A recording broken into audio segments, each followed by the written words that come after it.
नमस्ते दोस्तों, स्वागत है आपका द बोर्ड स्टडी में। जैसा कि आप जानते हो अभी मैंने एक पोल डाला था, उस पर तो मैंने 3-4 चैप्टर मेंशन किए थे। तो बच्चों ने बोला कि सर 21 चैप्टर पढ़ाई, मतलब ज़्यादा बच्चों ने बोला, बाकी सभी ने बोला पर मेजोरिटी थी कि भाई प्रोबेबिलिटी प्रायिकता वाले चैप्टर को सर जल्दी से समाप्त करवाइए, ख़त्म करवाइए। तो वही हम स्टार्ट करें, यहाँ पर 21 चैप्टर स्टार्ट करें। नाम है प्रोबेबिलिटी प्रायिकता। हमेशा की तरह ज़्यादा हम डेप्थ में नहीं जाएंगे, किसी भी तरह के सैद्धांतिक बात यहाँ करने से मैं बचता हूँ। मेरा ऐसा मानना है कि सवाल अच्छे से समझाओ, बच्चों को सवाल इतने अच्छे से समझाओ कि उसका जो थ्योरेटिकल पार्ट है, जो उसका एसेंस रहे, बच्चा खुद समझ रहे इस सवाल से ऐसे होता। तो वही मेरा मानना है। तो प्रोबेबिलिटी आप जानते हो, अगर छोटी मोटी बताऊँ तो मतलब किसी भी चीज़ में तुक्का लगाने के लिए जो गणित का यूज किया जाता है वो होता है प्रोबेबिलिटी। ठीक है, जैसा जब इसको स्टार्ट किया गया था प्रोबेबिलिटी को बहुत पहले, अब देखो ज़्यादा उस हिस्ट्री में जाना, गेम ऑफ चांस के साथ इसका नाम दिया था गेम ऑफ चांस के, भाई चांस का खेल है प्रोबेबिलिटी। बाद में से प्रोबेबिलिटी नाम दे दिया गया, हिंदी में बोले तो प्रायिकता। ठीक है, मतलब वही। तो जितने भी जैसे जो सट्टा जुआ खेलते हैं, तो जो बड़े लेवल पे जिन्हें अपन कैसीनो बोलते हैं, तो वहाँ पर ये गणित का यूज़ करते होंगे। बाकी मुझे पर्सनल ऐसा कोई एक्सपीरियंस है नहीं फ़िलहाल तक तो तो चलिए शुरू करते हैं। तो 12 एक्सरसाइज है वो हम यहाँ पर स्टार्ट करने जा रहे हैं। मैं सवाल को आपको बहुत अच्छे से समझाने की कोशिश करूँगा। आपने 11 में भी पढ़ी है, may B I think so 10th में भी आप लोगों ने पढ़ी होगी प्रोबेबिलिटी, पर मैं कोशिश करूँगा कि अगर कोई नया बच्चा है तो उसे भी ये समझ में आए। ठीक है, आराम से समझेंगे, अच्छे से समझेंगे। स्टार्ट करते हैं। अभी तक आपने सब्सक्राइब वाला बटन नहीं दबाया हो तो देख लो, आसपास मिल जाएगा आपकी स्क्रीन पर, उसे दबा दीजिए और बेल आइकन पर प्रेस कर दीजिए। आइए तो हम गोते लगाते हैं प्रायिकता के समुद्र में, प्रोबेबिलिटी। ठीक है, एक्सरसाइज 21 है। पहला सवाल दिया हुआ है यहाँ पर। ठीक है, ये प्रोबेबिलिटी की वैल्यूज़ दे रखी है। प्रायिकता को इस रूप में हम सब करेंगे। बताएगा भाई ए कोई इवेंट है, पी इसके साथ लगा हुआ, मतलब इस ए घटना की ये प्रायिकता दर्शा रहा है, मतलब ये ए इवेंट की क्या दर्शा रहा है, प्रोबेबिलिटी दर्शा रहा है। ठीक है ना। प्रोबेबिलिटी के बारे में एक चीज़ और बता दूँ कि भाई अगर किसी भी चीज़ के, किसी इवेंट के होने के पूरे चांसेस है कि भाई ये तो होगा ही होगा, तो उसके प्रोबेबिलिटी का मान आएगा 1, मतलब जिसे अपन श्योर इवेंट बोल सकते हैं, संभव घटना बोल सकते हैं। ठीक है, और प्रोबेबिलिटी की वैल्यू 0 कब आएगी, जब वो इवेंट असंभव हो, इम्पॉसिबल इवेंट के लिए। मतलब मोटा मोटा हम बोल सकते हैं भाई प्रोबेबिलिटी की वैल्यू 0 से कम नहीं हो सकती और 1 से ज़्यादा नहीं हो सकती। ठीक है, तो ये बात आपको ध्यान रखना। ठीक, चलिए स्टार्ट करते हैं। पहला हमें सवाल दिया हुआ है, तो ये पूरा उस पर बेस्ड है, बोले तो फॉर्मूलों पर बेस्ड है, दिख तो रहा ना। ठीक है, तो फॉर्मूलों पर बेस्ड है ये सवाल। रात की 12 बज रहे हैं, अब जाके मैं इसे रिकॉर्ड कर रहा हूँ। ठीक है, देखो आप ये मेहनत कर रहे हैं, आप लोग शेयर किया कीजिए वीडियोस को। तो यहाँ पर इसमें सीधे फॉर्मूले यूज़ होंगे। ये अपना ए यूनियन बी है, मतलब ए घटना और जो ये बी घटना, ए इवेंट और बी इवेंट है। अच्छा, एक चीज़ और क्लियर कर दूँ मैं, क्योंकि इसमें हिंदी इंग्लिश का बहुत बड़ा लफड़ा रहता है, और मेरे पास जो एक्चुअल में आरवी त्रिपाठी उपलब्ध है वो हिंदी माध्यम की उपलब्ध है, मतलब हिंदी में लिखा हुआ। मैं बोर्ड पर इंग्लिश और हिंदी दोनों भाषा का यूज़ करूँगा, बोलूँगा भी दोनों। ठीक है, तो आपको और बेहतर तरीके से समझ में आएगा, इस बात की मैं गारंटी दे रहा हूँ। हिंदी वालों को भी दिक्कत नहीं आएगी, इंग्लिश वालों को भी दिक्कत नहीं आएगी, है ना। तो इफ मतलब तो यदि होता, बिल्कुल ऐसा नहीं करूँगा कि बायलिंगुअल लिखने बैठ रहा हूँ, है ना। तो ए घटना की प्रोबेबिलिटी दे रखी है, ए इवेंट की, ये बी इवेंट की यहाँ पर प्रायिकता दी हुई है। ठीक है, फिर इन दोनों में जो कॉमन प्रोबेबिलिटी, इन दोनों में कुछ ऐसे इवेंट होंगे जो कॉमन होंगे। ठीक है, तो उन कॉमन इवेंट की प्रोबेबिलिटी यहाँ पर, मतलब कॉमन, ये ए यूनियन बी शो कर रहा है कि इन दोनों को मिलाकर जो प्रोबेबिलिटी हो रही है वही आ रही। नहीं आ रहा समझ में, मत समझो, फॉर्मूला यूज करना है, फॉर्मूले ध्यान रखना है। तो सबसे पहले पूछ रहा भैया आप फाइंड आउट करो probability of A intersection B, है ना। इसे सर्वनिष्ठ बोलते हैं इंटरसेक्शन को। हाँ, तो फॉर्मूला हम यहाँ पर यूज़ करेंगे। यहाँ सॉल्व लिख रहा हूँ डायरेक्ट, अपने पास फॉर्मूला होता है। वी नो दैट कर लेना डायरेक्ट, हम जानते हैं कि, है ना, हम जानते हैं कि लिखेंगे इसे। ठीक है, क्या होता है, एक फॉर्मूला होता है भाई किसका, पी ए इंटरसेक्शन बी का, पी ए इंटरसेक्शन बी। क्या फॉर्मूला होता है, P probability of A event plus probability of event B, B घटना की प्रायिकता, इसमें माइनस हो गए probability of A union B. अब देखो इन तीनों के मान हमारे पास दिए हुए हैं, गिवन है, वैल्यू पुट कर दो यहाँ पर। पी ए की वैल्यू क्या दे रखी है 6/11 प्लस पी बी की वैल्यू क्या दे रखी है 5/11 minus P A union B की वैल्यू दे रखी है हमें 7/11। देखो सभी का एलसीएम 11 ही आएगा, ठीक है। 6 + 5 - 7, ठीक है। देखो 6 और 5 कितने हो जाएंगे 11 में से 7 गए तो कितने बच जाएंगे 6, ठीक है। नहीं 11 में से 7 गए तो 4 बचेंगे, 4/11 इसका आंसर आ जाएगा, ठीक है। ये इसका आंसर आ चुका पी, ये पहले वाले का पी ए इंटरसेक्शन बी का, ठीक है। ये सारी चीज़ें आपको क्लियर हो जाएगी जब हम एक्सरसाइज धीरे धीरे करेंगे ना। तो ये पी ए क्या है, पी ए इंटरसेक्शन बी का मतलब क्या होता है, ठीक है। अभी केवल आप फॉर्मूले पर ध्यान रखो। और इन्होंने जो ये सवाल दिए ना शुरुआत के 2-1, तो ये केवल फॉर्मूलों को याद करवाने के लिए दिए हुए है ना, इन्हें हम समझते जाएंगे धीरे धीरे। अगला दिया है भाई पी ए अपॉन बी, ठीक है। पी ए अपॉन बी इसके बारे में समझा देता हूँ। ये कंडीशनल प्रोबेबिलिटी के लिए फॉर्मूला है, किसके लिए, प्रतिबंधीय प्रायिकता के लिए। इसका मतलब है कि हमें एक इवेंट दिया हुआ है कि भाई ये घट चुका है बी इवेंट, और उस बी इवेंट के घटने से इस ए इवेंट की प्रोबेबिलिटी जब हम बताएंगे तो इस फॉर्मूला का यूज़ करेंगे। सन नहीं आया समझे, मत समझो, आगे सवाल में आ जाएगा समझ में, है ना। इसका फॉर्मूला याद रखो केवल। अगर पी ए अपॉन बी है तो इसका फॉर्मूला हो जाएगा P A intersection B, A सर्वनिष्ठ बी की प्रोबेबिलिटी अपॉन जो नीचे है उसी की प्रोबेबिलिटी। बस इस फॉर्मूले को समझना। पी ए अपॉन बी है तो क्या हो जाएगा, पी ए इंटरसेक्शन बी तो आएगा, नीचे पी भी आ जाएगा। चलो इसी के कंपैरिजन में ये और बता देता हूँ। अगर इसकी जगह मान लो ए अपॉन बी की जगह हमसे पूछ ले बी अपॉन ए, जो कि पूछ रखा है उसने, ये देखो सेकंड में उसने बी अपॉन ए पूछा है ना, तो दोनों कंपेयर करवा देंगे तो आपको ध्यान रह जाएगा, ये थर्ड हो जाएगा, ठीक है। तो इसका फॉर्मूला क्या हो जाएगा, ऊपर तो वही रहेगा ए इंटरसेक्शन बी। अब देखो जैसे यहाँ बटे में बी था तो यहाँ पी भी आ गया, यहाँ बटे में क्या है तो यहाँ आ जाएगा पी बी, ठीक है।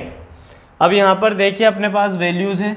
ए इंटरसेक्शन बी की वैल्यू अभी निकाली हमने, ये देखो निकाली क्या है 4/11, तो ऊपर तो आ जाएगा 4/11। पी बी की वैल्यू हमें गिवन है, देखो पी बी की वैल्यू 5/11, तो क्या आ जाएगा 5/11। 11 से 11 कैंसिल, इसकी वैल्यू आ जाएगी 4/5। हमें सारे आंसर रेशनल फॉर्म में ही देने उन्हें, है ना, मतलब डेसिमल के फॉर्म में हमें नहीं जाना। यहाँ पर देखेंगे पी बी अपॉन ए की वैल्यू, तो ए इंटरसेक्शन बी की वैल्यू तो 4/11 ही है। पी बी की वैल्यू हमें गिवन है, यहाँ पर गलती से मैंने पी भी लिख दिया बच्चों, माफ़ करना, पी ए ही आएगा ये, है ना, समझाने में, है ना। ये बटे में है तो यहाँ है, बटे में बी है तो यहाँ भी। तो पी ए की वैल्यू दे रखी है इस बार हमें 6/11, तो आ जाएगा 6/11। 11 से 11 कैंसिल, 2 एकम 2, सॉरी 2 दूना 4 और 2 तिया 6, तो इसकी प्रोबेबिलिटी आ जाएगी 2/3। ये आपके आंसर है। अब आपको एग्ज़ाम में क्या करना है, इतना करने के बाद लास्ट में आपको, क्योंकि इतने सारे आंसर आए तो आपको ऐसे लिखना है आंसर। पहले वाले का जो आंसर आया वो अलग से मेंशन करना है एक डब्बे में। पहले का आंसर क्या है अपना 4/11, ताकि चेक करने वाले को सेपरेट आंसर मिल जाए। दूसरे का क्या आंसर आया, तो दूसरे का आया 4/5, यही पूछा ना दूसरा, पी ए अपॉन बी के। उसी तरह तीसरे का आंसर क्या आया, तो वो भी यहाँ लिख दो, क्या आया है 2/3, और इसे डब्बे में बंद कर दो बढ़िया से। तो चेक करने वाला डायरेक्ट आंसर देगा, फटाफट आपको नंबर देके आगे बढ़ेगा, ठीक है। स्क्रीनशॉट ले लीजिए, हम अगला सवाल करेंगे, ठीक है बच्चों। अगला सवाल लिख दिया, वो भी यही है, फॉर्मूला बेस्ड ही है, वैल्यूज़ निकालनी हमें। पी ए की वैल्यू दे रखी है, पी वी की वैल्यू दे रखी है, पी बी अपॉन ए की वैल्यू दे रखी है, पी ए अपॉन बी और पी ए यूनियन बी की वैल्यू पूछ रहा है। तो सॉल्व करते हैं सबसे पहले। मतलब सॉल्व तो ऊपर से ही चालू हो गया, ये मैंने पूरा जमा के लिख दिया सवाल को ना, उसमें आपको वर्ड में दिया हुआ है कि भाई दिया है, ये हमें दिया हुआ है, ये हमें फाइंड आउट करना है, 2 चीज़ें। तो सबसे पहले क्या फाइंड आउट करना बच्चों, हमें P A upon B find out करना। लेकिन इस पी ए अपॉन बी के लिए हमें इंटरसेक्शन निकालना पड़ेगा, समझ रहे हो ना। देखो सबसे पहला अगर मैं सोल्व करूं तो पी ए अपॉन बी का फॉर्मूला क्या हो जाएगा, हाँ सही सोच रहा हूँ, पी ए इंटरसेक्शन बी, इसका ध्यान रखना, इंटरसेक्शन है सर्वनिष्ठ, यूनियन मत समझ लेना इसे। क्या हो जाएगा, ये बटे में बी है तो यहाँ पी बी आ जाएगा। अब देखो बच्चों हमारे पास पी वी की तो वैल्यू है यहाँ पर, पी ए इंटरसेक्शन बी की वैल्यू नहीं, तो पहले हम फाइंड आउट करेंगे पी इंटरसेक्शन बी की वैल्यू। तो पी ए इंटरसेक्शन बी की वैल्यू किसकी हेल्प से निकालेंगे हम? पी बी अपॉन ए की वैल्यू से। क्या? पी बी अपॉन ए हमें गिवन है, देखो बी अपॉन ए गिवन है। अच्छा, पी बी अपॉन ए का फॉर्मूला क्या हो जाएगा? तो ऊपर तो आएगा पी ए इंटरसेक्शन बी, यहाँ बटे में ए है इसलिए यहाँ क्या आ जाएगा? पी है। अब देखो हमारे पास पी बी अपॉन ए की वैल्यू है, हमारे पास पी ए की वैल्यू है, तो किसकी वैल्यू आ जाएगी? पी ए इंटरसेक्शन बी की वैल्यू आ जाएगी, है ना। तो पी ए बी की वैल्यू देखो क्या है अपने पास? 0.6। अच्छा, इसमें डेसिमल में दे रखा है तो आपको आंसर भी डेसिमल में लाना है, ये ध्यान रखना, ठीक है। बराबर पी ए इंटरसेक्शन बी आपको फाइंड आउट करना है। पी ए की वैल्यू क्या है यहाँ पर? 0.4 है, ठीक है। इधर जाएगा ये, तो पी ए इंटरसेक्शन बी का मान क्या आ जाएगा? 0.6 में 6 का गुणा होगा तो आ जाएगा 24, 6 चौको 24, 2 डेसिमल बाद 0 लगे, 1 2 डिजिट बाद, तो इसका आ जाएगा 0.24। अब ये आ गया है तो हम यहाँ से इसे फाइंड आउट कर सकते हैं इसे, है ना। तो अब लिख देंगे हम नाउ, अब पी ए अपॉन बी का फॉर्मूला क्या होता है? एक बार और लिख दो, P A intersection B upon P B. हमारे पास दोनों के मान है, देखो पी ए इंटरसेक्शन बी अभी हमने निकाल लिया 0.24, पी बी की वैल्यू हमारे पास डायरेक्ट है 0.8, ठीक है। यहाँ पर देखो क्या हो जाएगा, तो देखना 24 अपॉन इसे क्या लिख सकता हूँ मैं? 100, आपको समझाने के लिए कर रहा हूँ ये, है ना। 24 डेसिमल हटाऊंगा तो 100 आ जाएगा, नीचे 8 से डेसिमल हटाऊंगा तो कितना आ जाएगा? 10 आ जाएगा, ठीक है। 0 से 0 कैंसिल, 8 1 जा 8 और 8 3 जा 24, 8 एक मान 8 3 24, मतलब कितना आ रहा?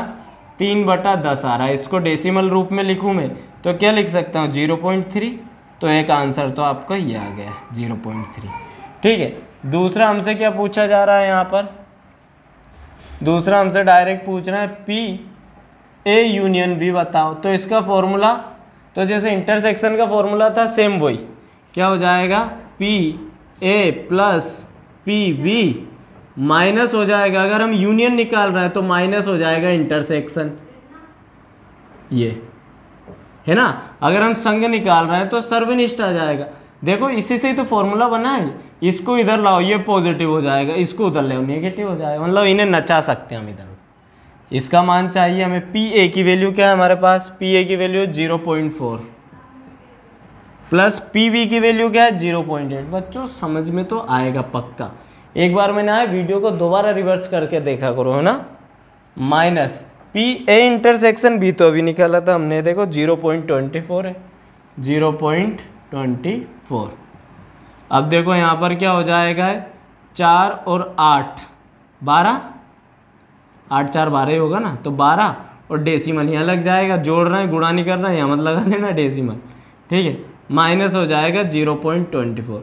अब डेसिमल को जोड़ने घटाने में दिक्कत हो तो जमा लिया करो, यहाँ देखो ये हो जाएगा 1.2 में से क्या माइनस करना है, तो डेसिमल के नीचे डेसिमल आना चाहिए, तो 24 यहाँ आ जाएगा, मतलब यहाँ हमें 0 लगाना पड़ेगा, है ना। कोई फ़र्क नहीं पड़ता डेसिमल के बाद आप 0 लगा रहे हो तो। घटाएंगे 10 में से 4 गए तो 6, यहाँ बचा 1 इधर से लिया, ये कितना हो गया? 11, 11 में से 2 गए तो 9, यहाँ तो 0 हो ही गया, डेसिमल यहाँ लग गया 0, मतलब हमारा इसका आंसर आ जाएगा 0.96, ये दूसरा आंसर है। अच्छा, अब यहाँ पर आप आंसर टेबल बना के इसे लिख दो। क्या आंसर भाई साहब? पहले का आया है आपका क्या 0.3 आया है, और दूसरे का आंसर आया है 0.96, तो आपका ये पूरा बढ़िया सा लगेगा एग्ज़ाम में भी, है ना। चलिए स्क्रीनशॉट ले लीजिए, हम अगला सवाल करेंगे। ठीक है बच्चों, वही पुराना जैसा सवाल दे दिया है, फॉर्मूला लगाना है, जल्दी से सॉल्व कर लेते हैं। ये चीज़ें दी हुई है, गिवन है P equal to 1/2, P B equal to 1/4, P A intersection B equal to 1/4, तो P A upon B, P B upon A और पी ए यूनियन बी की वैल्यू फाइंड आउट करो। ठीक है, जल्दी जल्दी कर लेते हैं। तो देखो पहला क्या है अपने पास? पहला है पी ए अपॉन बी, क्या फॉर्मूला हो जाएगा समझिएगा? वो P A intersection B upon बटे में क्या है? पी बी है, तो यहाँ पी बी आ जाएगा। यहाँ देखो वैल्यू रखो, पी ए इंटरसेक्शन बी की वैल्यू दे रखी है 1/4, पी बी की वैल्यू भी दे रखी है 1/4, 1/4 से 1/4 कैंसिल, प्रोबेबिलिटी आ गई 1। प्रोबेबिलिटी 1 का मतलब हो गया भाई ये जो इवेंट होने वाला है ये निश्चित है, होगा ही, पॉसिबल, श्योर इवेंट जिसे हम बोलेंगे, ठीक है। दूसरा आपका क्या है, पी बी अपॉन ए, तो पी बी अपॉन ए आ जाएगा। मैंने बोला ना केवल फॉर्मूलों का यूज़ करना सिखा रहा है अपने को। पी ए इंटरसेक्शन बी, बटे में ए है तो बटे में पी ए आ जाएगा, ठीक है। पी इंटरसेक्शन बी की वैल्यू 1/4, पी ए की वैल्यू 1/2 है, तो सीधी बात है 2 एकम 2, 2 दूना 4, तो कितना आ जाएगा 1/2 आ जाएगा इसका आंसर। तीसरा हमें दिया हुआ है P A union B, P A union B, formula होता है P A plus P B minus P A intersection B. रखो वैल्यूज़, पी ए की वैल्यू क्या अपने पास 1/2 है, प्लस पी बी की वैल्यू क्या 1/4 है, minus P A intersection B की वैल्यू हमें 1/4 गिवन ही है, 1/4 से 1/4 कैंसिल, इसका आंसर आ जाएगा 1/2। इन आंसर को आप मेंशन कर दो इधर आंसर शीट बना, आंसर टेबल बना के। आंसर वही पहले का आया है 1, दूसरे का आया है 1/2 and third one is also get 1/2 भी, ठीक है। ये हमने तीनों के आंसर लिख दी। चलो स्क्रीनशॉट ले लो, हम अगला सवाल करते हैं फटाफट, ठीक है बच्चों। अगला सवाल भी हमें वही दिया हुआ है, फॉर्मूले का यूज़ करना है। इस बार उन्होंने डेसिमल वैल्यूज़ दे दी, तो हमें भी ये डेसिमल में ही लेकर आना है आंसर। तो सॉल्व करेंगे। सबसे पहले क्या, पी ए अपॉन बी, तो पी ए अपॉन बी क्या हो जाएगा फॉर्मूला, सही सोच रहा हो, P A intersection B upon P B, बटे में बी था इसलिए बी आ गया। वैल्यू है हमारे पास, देखो इंटरसेक्शन की वैल्यू 0.5 और पी वी की वैल्यू हमारे पास क्या 0.6 है। डेसिमल से डेसिमल कट जाएगा, 5/6 इसका आंसर आ जाएगा, ठीक है। पर हमें तो इसे डेसिमल में आंसर देना है, तो देखो क्या करो, डेसिमल फिर लगाओ तो यहाँ 0 आ जाएगा, है ना। तो 6 कम 6 और 6 नमक 54, 8 छंग 48 हो जाएगा, ठीक है। 8 टाइम, ठीक है 48, तो कितना बचेगा यहाँ पर 2 बचेगा, ठीक है ना। फिर 0 लग जाएगा तो 6×3 18, अब ये बढ़ता ही जाएगा ऐसे तो, है ना। तो 0.83 तक आप इसका आंसर रख सकते हैं। सही कर रहे हैं ना, सही कर रहे हैं, ठीक है। अगला देखो, अगला क्या पूछा है हमसे, अगला पूछ रखा है पी बी अपॉन ए पूछा है, तो फॉर्मूले में क्या होगा, पी ए इंटरसेक्शन बी तो सेम, बटे में ए आ गया तो भैया पी ए आ जाएगा। पी बी की वैल्यू 0.5, ठीक है, सॉरी ए इंटरसेक्शन बी की वैल्यु 0.5, पी वी की वैल्यू पी ए की वैल्यू 0.8 आ गई इस बार। तो क्या हो जाएगा, डेसिमल से डेसिमल 5/8, पॉइंट में आंसर देना है तो यहाँ 0 लगाएंगे, तो उसके लिए हमें क्या करना पड़ेगा, यहाँ पॉइंट वो लगाना पड़ेगा डेसिमल, ठीक है। तो 8 एकम 8, 8 छंग 48 आ जाएगा यहाँ, ठीक है। तो यहाँ 6 लिख दिया, ठीक है। 8 छंग 48, 2 बचा, फिर 0 लगा दिया तो 8 दूनी 16 आ जाएगा, ठीक है। 8 दूनी 16, फिर यहाँ पर कितना बचेगा, 4 बचेगा, फिर 0 लग जाए, 8 पंजे 40, तो 0.625 आ जाएगा इसका आंसर, 0.625 आएगा, है ना। थर्ड वन का आंसर देखें क्या आना चाहिए, पी ए यूनियन बी, तो फॉर्मूला लग जाए पी ए यूनियन बी बराबर क्या होता है, P A plus P B minus P A intersection B, sorry intersection B, ठीक है। पी ए की वैल्यू क्या है 0.8 प्लस पी बी की value 0.6 plus sorry minus P A intersection B की वैल्यू 0.5। तो देखो 0.6 में 0.5 जाएगा तो 0.1 बचेगा, इसमें जोड़ेंगे 0.9, ये आंसर आ गया आपके तीनों, ठीक है। इन्हें आप आंसर लिख देना टेबल बनाकर, ले लीजिए स्क्रीनशॉट। अब हम आगे के सवाल करेंगे जो वर्ड प्रॉब्लम है, ठीक है। ठीक है बच्चों, 5वां सवाल है। अब क्योंकि सवाल ऐसे हैं कि इन्हें पूरा लिखा नहीं जा सकता और मेरे पास इंग्लिश मीडियम की बुक भी नहीं, हिंदी मीडियम की है, तो मैं पूरा सवाल आपको बोर्ड पर करके ही बताऊंगा, बोलता जाऊंगा, समझ में आता जाएगा। 5th नंबर का सवाल है। इस सवाल में बोल रहा है कि भाई 2 डाइस को फेंक रहे हैं, कौन कौन से, ब्लैक और रेड डाइस को, है ना। तो हम यहाँ लिख देंगे 2 dies 2 डाइजेस are thrown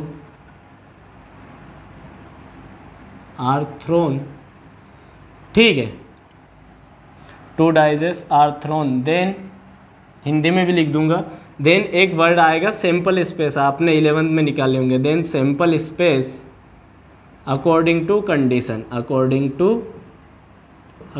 to condition, है ना। हिंदी में बोलता हूँ मैं, अभी बात करेंगे हम सैंपल स्पेस के बारे में। यहाँ इफ़ वर्ड यूज़ कर लेना, इफ़, है ना। यदि दो पासे ठीक है, 2 पासे फेंक रहे हैं, पहले कौन सा फेंक रहे हैं, काला, है ना, काला और लाल है। यहाँ ब्रैकेट में लिख लेना आप ब्लैक एंड रेड, ठीक है, यहाँ लिखा जाएगा ब्लैक एंड रेड ब्रैकेट में। 2 पासे यहाँ लिख देंगे हम काला एवं लाल, फेंके जाने पर प्रतिबंधानुसार प्रतिदर्श समष्टि, क्या बोलेंगे इसे, प्रतिदर्श समष्टि, सैंपल स्पेस को हिंदी में, है ना। एक बार मैं पूरा आपको लिख के बताऊंगा कि एग्जाम में ऐसे लिखना है ना। प्रतिदर्श समष्टि बोलेंगे ना, हाँ, प्रतिदर्श समष्टि। तो प्रतिदर्श समष्टि आपने निकाली होगी, इससे हम यहाँ रिप्रेजेंट करेंगे। प्रतिदर्श समष्टि मतलब क्या क्या कंडीशन आ सकती है भाई। एक जो पासा रहता है, पासा मतलब डाइस, आप लोगों ने सांप सीढ़ी खेली होगी, ऐसा रहता है, ठीक है।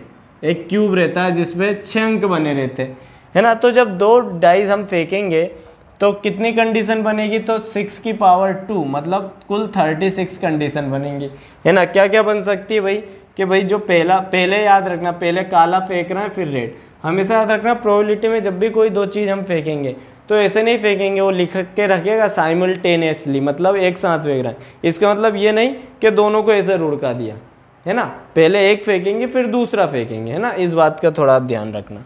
तो हाँ देखो, पहले वाले 1 आ सकता है, दूसरे पे 2 आ सकता है, पहले पे 1 आ सकता है, पहले पे 1 आ सकता है, दूसरे पे भी 1, पहले पे 1 दूसरे पे 2, फिर इसी तरह पहले पे 1 दूसरे पर 3 आ सकता है, इसी तरह पहले पर 1 फिर 4 आ सकता है, फिर 1 आ सकता है, 5 आ सकता है, 1 आ सकता है, 6 आ सकता है।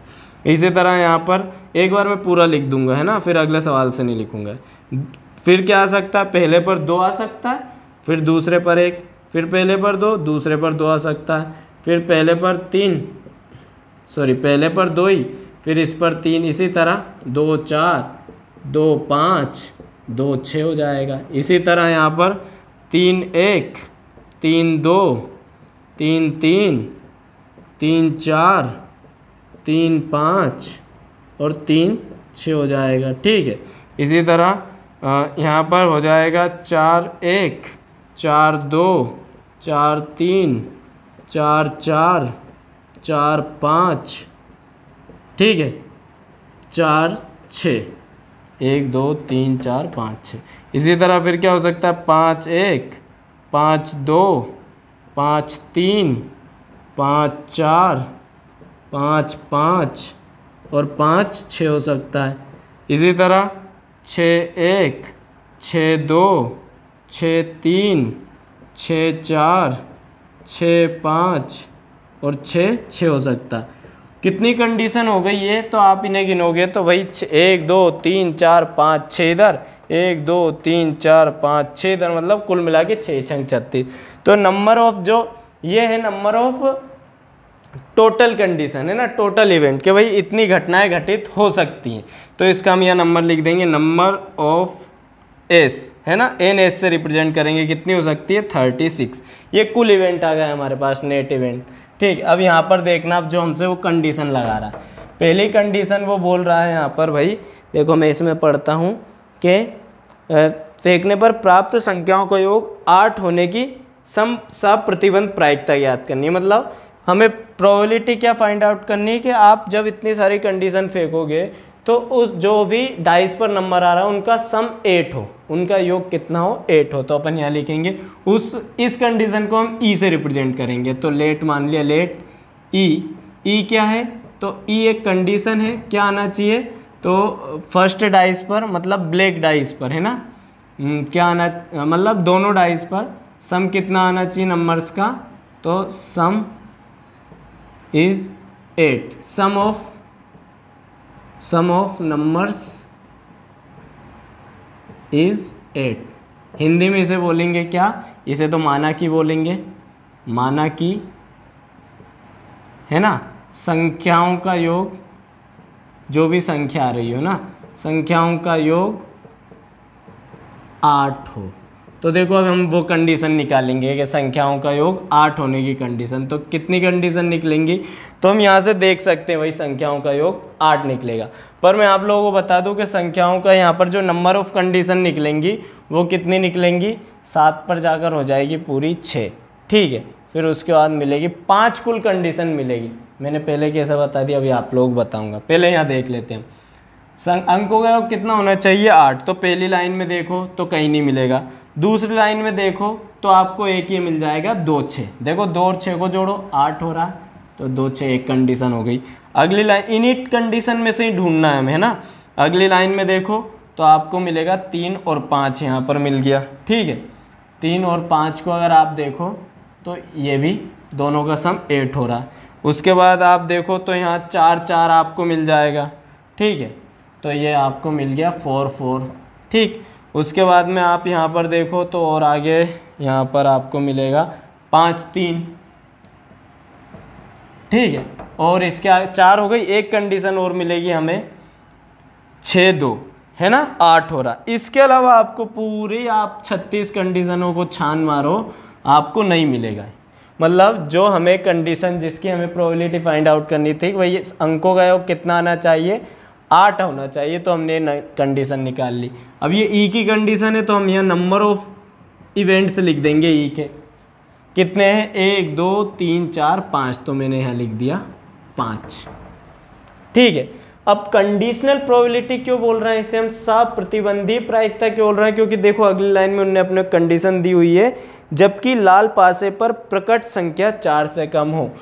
कब होना चाहिए ये सब, जब जो रेड 2 डाइस डाल रहे हैं ना, ब्लैक और रेड दूसरे नंबर पे डाल रहे हैं, तो जो रेड डाइस हो उस पर जो नंबर आ रहा हो वो कितने से कम हो, 4 से कम हो। मतलब हमें इन सारी कंडीशन में वो देखना है कि जिसमें रेड डाइस पर 4 से कम डिजिट आ रहा हो। 4 से कम क्या क्या हो सकता है किसी डाइस पर, 1 2 और 3।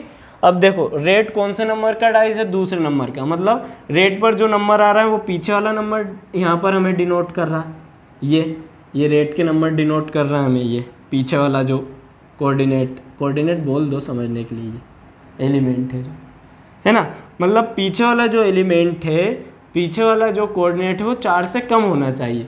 तो ये जो हम प्रतिबंध वाली जो ये कंडीशन वाली जो फाइंड आउट करेंगे हम इवेंट्स को, उसे हम रिप्रेजेंट करेंगे किससे, एफ से। लेट इवेंट एफ, ऐसा लिखेंगे हम, घटना F, event F. Event F क्या बोल रहा है आपसे, तो less than 4 number in on red dice, कि वही जो लाल कलर का, जो यहाँ लिख दूंगा मैं, लाल पासे पर 4 से कम अंक हो, या 4 से कम संख्या बोलेंगे, ठीक है। अब 4 से कम संख्या इसमें देखो कहाँ पर मिलेगी आपको, तो देखो 1 1 यहाँ पर देखो, ये 1 2 1 3, तो यहाँ देखो, यहाँ मैं लिखता जाऊँगा सारी कंडीशंस को, क्या हो सकती है, 1 1 1 2 1 3, इससे आगे नहीं जाएंगे क्योंकि इससे आगे फिर रेड डाइस पे 4 5 6 आ जाएगा। और देखो तो यहाँ पर आप लिख सकते हो 2 वाली लाइन पे 2 1 2 2 2 3, आई बात समझ में। उसी तरह फिर हम आगे नहीं जाएंगे 2 में क्योंकि फिर 3 की जगह 4 आ जाएगा। उसी तरह 3 1, है ना। फर्स्ट डाइस पे भले कुछ भी आए, है ना, हमें केवल सेकंड डाइस देखना है कि भाई 4 से ज़्यादा नंबर नहीं आना चाहिए। तो 3 2 3 3, अब 3 4 नहीं लिख सकता मैं, पर हम यहाँ आगे बढ़ेंगे तो क्या लिख सकते हैं, 4 वाली लाइन ले सकते हैं, 4 1 4 2 4 3, ठीक है। फिर हम ले सकते हैं यहाँ पर 5-1, 5-2, 5-3 वाली कंडीशन। फिर हम ले सकते हैं यहाँ पर 6-1, 6-2 और 6-3 वाली कंडीशन भी यहाँ पर हम ले सकते हैं। बात आई समझ में? मतलब हमने इधर इधर की सारी कंडीशन ले ली है, ये वाली कंडीशन, क्योंकि इसके बाद सब में फिर रेड डाइस पे। ठीक है बच्चों, तो यहाँ देखो आप लोग कि ये हमने सारी कंडीशन यहाँ निकाल ली है। ये हमने जो इवेंट एफ जो हमें गिवन है, इवेंट एफ हमेशा याद रखना, कौन सा इवेंट किसे मानेंगे हम, जो हमें गिवन है, जो हमें दिया हुआ है उसे। ठीक है, ई किसे मानेंगे, जिसकी प्रोबेबिलिटी हमें फाइंड आउट करनी है। तो हमने ई भी निकाल लिया, एफ भी निकाल लिया। अब यहाँ नंबर ऑफ इवेंट अगर अपन गिने तो आधे, क्योंकि आपको पता है हमने केवल यहाँ पर वो इवेंट लिए हैं जो रेड जो डाइज है, जो सेकंड डाइज है उस पर 4 से कम डिजिट हो। तो 4 से कम डिजिट मतलब ये हमने 3-3 वाले सारे ले लिए इधर इधर के। मतलब ये इन्हें आप गिनोगे तो ये जो एन एफ आएगा कितना आ जाएगा, ये आ जाएगा 18-18। ठीक है, अब ये दोनों चीज़ हमने निकाल ली, ई और एफ। अब यहाँ पर हमें एक चीज़ और निकालनी है ना। हमेशा याद रखना जब भी हम प्रतिबंधात्मक प्रायिकता निकालेंगे, है ना, कंडीशनल प्रोबेबिलिटी, तो उसमें हमें ई इंटरसेक्शन एफ भी फाइंड आउट करना पड़ेगा। तो देखो मैं इधर का मिटाऊंगा क्योंकि ये थोड़ा सा बड़ा होने वाला है सवाल, तो आप लोग स्क्रीनशॉट ले लीजिए, फिर मैं इसे मिटा देता हूँ। ठीक है,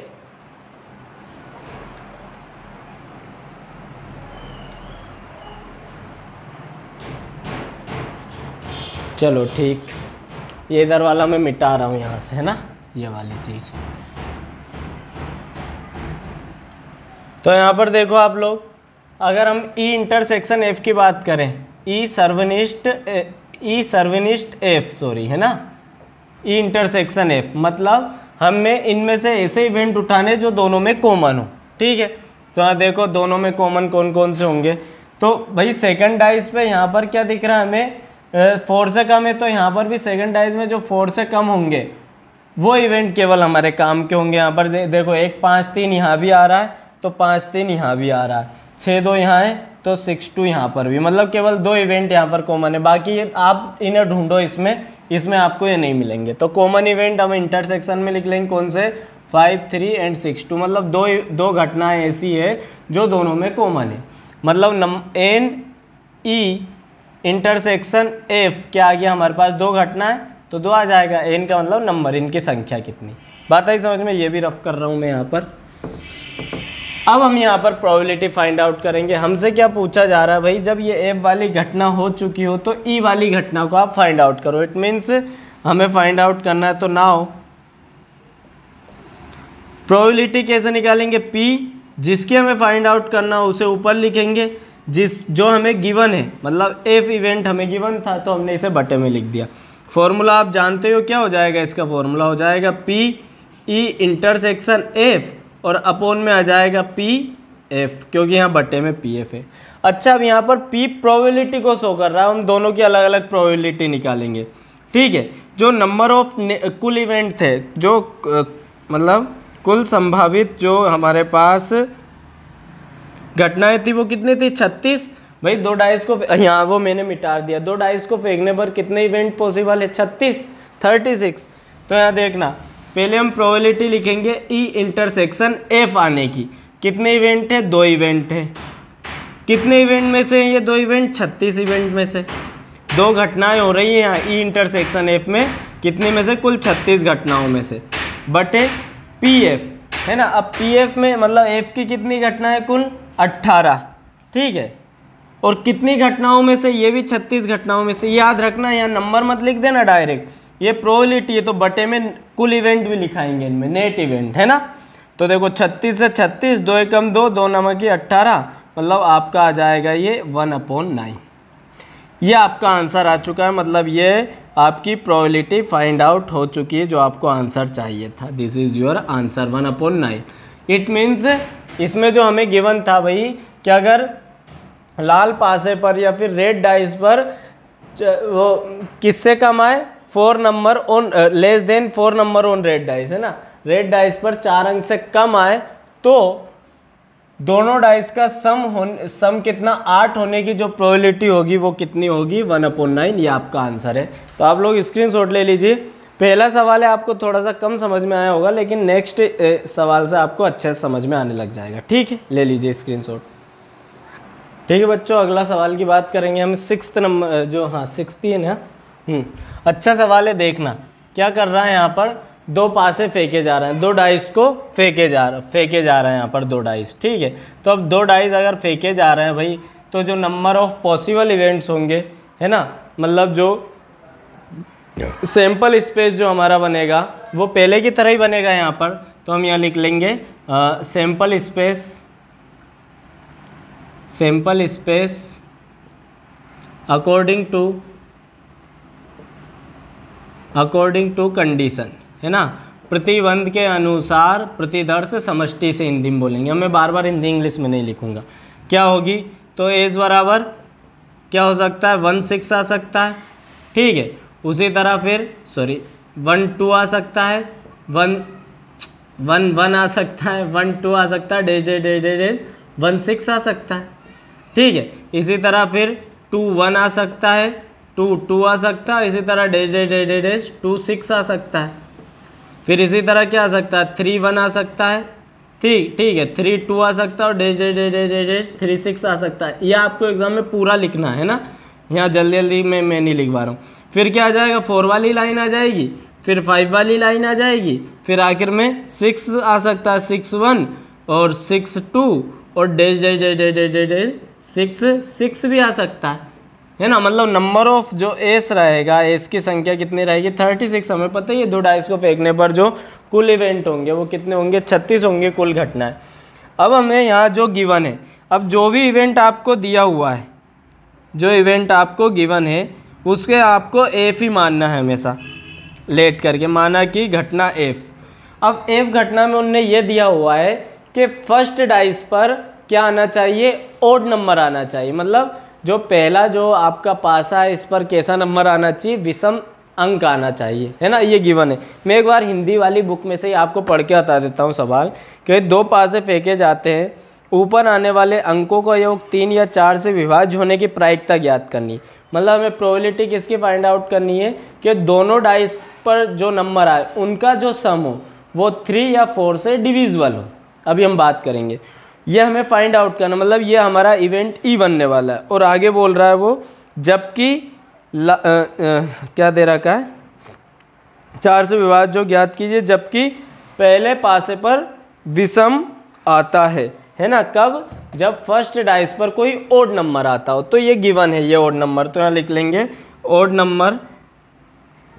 number on first dice. Hindi में इसे बोलेंगे कि भाई प्रथम पासे पर विषम अंक आने आता है ना।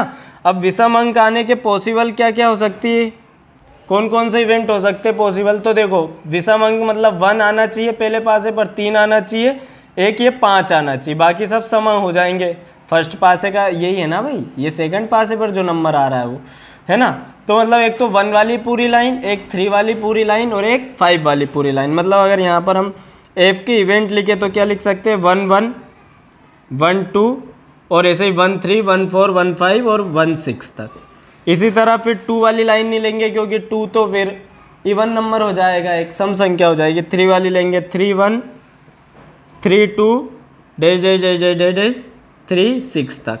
ठीक है, उसी तरह फिर 4 नहीं लेंगे, 5 लेंगे, 5 1 5 2।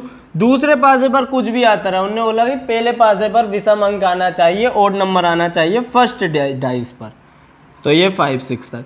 इसके बाद 6 नहीं लेंगे क्योंकि 6 एक इवन नंबर हो जाएगा। ठीक है, अब यहाँ पर हम नंबर ऑफ एफ की बात करें तो कितने इवेंट हो गए, तो 6 6 18, मतलब एन एफ हमारे पास आ गया है यहाँ पर 18, है ना, ये हमें गिवन था। अब यहाँ पर हम बात करेंगे इवेंट ई की, घटना ई के बारे में। अब जो घटना ई है वो बोल रहा है भाई कि यहाँ पर जो नंबर आए वो डिविजिबल हो 3 या फिर 4 के, जो भी नंबर आए उनका जो सम हो वो 3 या 4 से डिविजिबल हो।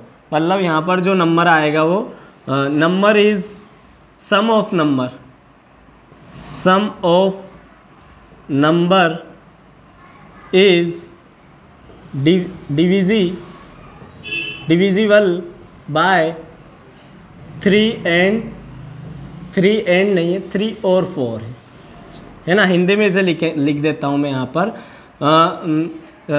संख्याओं का योग 3 या 4 से ये 4 है, 4 से हो क्या रहा, 4 से विभाज्य हो या विभाजित हो, कटता हो जो विभाजित हो। ठीक है, तो यहाँ पर हम वो निकालेंगे यहाँ पर नंबर ऑफ इवेंट। तो देखना यहाँ एक तरीका बताऊंगा आपको कि नंबर ऑफ इवेंट हमें पता कैसे चलेंगे। तो भाई सबसे पहले 3 से क्या डिवाइड हो सकता है, तो 1 और 2 तो डिवाइड हो नहीं सकता। भाई याद रखना, किसी भी 2 डाइस को फेंकने पर 2 अंकों का, या किसी भी डाइस को जब हम 2 डाइसों को फेंकेंगे तो उनके जो नंबर आएंगे उनका जो सम होगा वो मिनिमम कितना हो सकता है, तो याद रखना मिनिमम हो सकता है 2। भाई पहले पासे पर भी 1 आ जाए, दूसरे पर भी 1, दोनों को जोड़ेंगे तो 2 हो सकता है, 1 नहीं होगा कभी भी, क्योंकि कुछ ना कुछ तो आएगा ना। और इसके बाद मैक्सिमम कितना हो सकता है, तो मान लो दोनों पासे पर ही 6 आ गए तो मैक्सिमम हो सकता है 12। यहाँ आपको एक बहुत प्यारी चीज़ बता रहा हूँ, है ना, ये ध्यान रखना। 2 के बाद और सम क्या हो सकता है, तो भाई पहले पे 1 आ जाए, दूसरे पे 2 आ जाए, मतलब 3 हो सकता है, 4 भी हो सकता है, 5 भी हो सकता है, 6 भी हो सकता है, 7 भी हो सकता है, 8 भी हो सकता है, 9 भी हो सकता है, 10 भी हो सकता है, 11 हो सकता है और 12 लास्ट है। 12 से ज़्यादा सम नहीं होगा। बात आ रही समझ में, दिख तो रहा है ना। तो भाई 12 से ज़्यादा सम हो नहीं सकता। ठीक, अब 12 से ज़्यादा सम नहीं होगा तो अब हमें यहाँ पता करना है कि भाई अंक मतलब अंकों का योग 2 या अंकों का जो नंबर का सम है वो 2 कितनी घटनाओं में हो सकता है। तो आप डायरेक्ट याद रखना, ये मैं एक यहाँ पर इसे बोलते हैं नंबर लाइन ऑफ प्रोबेबिलिटी। क्या बोलेंगे, नंबर लाइन ऑफ प्रोबेबिलिटी। मतलब यहाँ आप लिखते जाओ लाइन से 1, इसके नीचे लिख दो 2, इसके नीचे लिख दो 3, इसके नीचे लिख दो 4, इसके नीचे लिख दो 5, इसके नीचे लिख दो 6। अब 6 से वापस कम करते जाएंगे क्योंकि किसी भी डाइस पर मैक्सिमम नंबर कितने रहते हैं, 6। अब 8 के नीचे फिर उल्टा कर दो 5, 9 के नीचे 4, 10 के नीचे 3, 11 के नीचे 2 और 12 के नीचे 1। सर ये क्या डिज़ाइन डाल दिया हम। इसका मतलब ये है कि 2 पासे को फेंकने पर सम 2 मतलब उनका योग 2 आने की कितनी घटना हो सकती है, मैक्सिमम 1 घटना हो सकती है केवल। भाई दोनों पासे पर 1 और 1 आएगा तो ही 2 आएगा। और आप सारी घटना देख लो, इन 3600 घटनाओं में से देख लो कि भाई सम 2 आने की केवल 1 ही घटना, 1-1। बात आ रही समझ, बहुत बढ़िया चीज़ समझा रहा हूँ मैं यहाँ। अंकों का योग 3 आने की कितनी घटनाएं संभव है, तो केवल 2 घटनाएं संभव है। 2 ही कंडीशन ऐसी है जब उनका सम 3 आ सकता है। कौन कौन सी, एक या तो 1-2 हो जाए, वो पहले पर 1 आ जाए दूसरे पर 2 आ जाए, या पहले पर 2 आ जाए और दूसरे पर 1 आए। बस ये 2 घटनाएं, इन 2 घटनाओं के अलावा ज़्यादा घटनाएं आपको नहीं मिलेंगी। बात आ रही समझ। इसी तरह अंकों का योग 4 आने की कितनी पॉसिबल घटनाएं, 3। अंकों का योग 5 आने की पॉसिबल घटनाएं, 4। अंकों का योग 6 आने की कितनी घटनाएं हो सकती है, 5। अंकों का योग 7 आने की कितनी घटना हो सकती है, 6। ये मैक्सिमम टाइम कौन सी घटना अंकों का योग आ सकता है, 7 आ सकता है। फिर अंकों का योग 8 आने की 5, इसी तरह 9 आने की 4।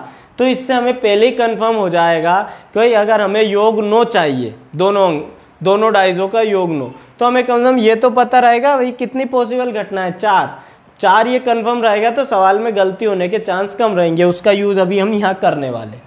बात आई समझ में। अब यहाँ समझना, देखना इसका यूज़ हम यहाँ करेंगे। क्या बोल रहा है, sum of number is divisible by 3 और 4। मतलब जो भी अंकों का योग आ रहा है, अंकों का योग क्या क्या आ सकता है, 2 से लेके 12 तक, है ना। जो भी अंकों का योग आ रहा हो वो 3 या 4 से विभाजित हो।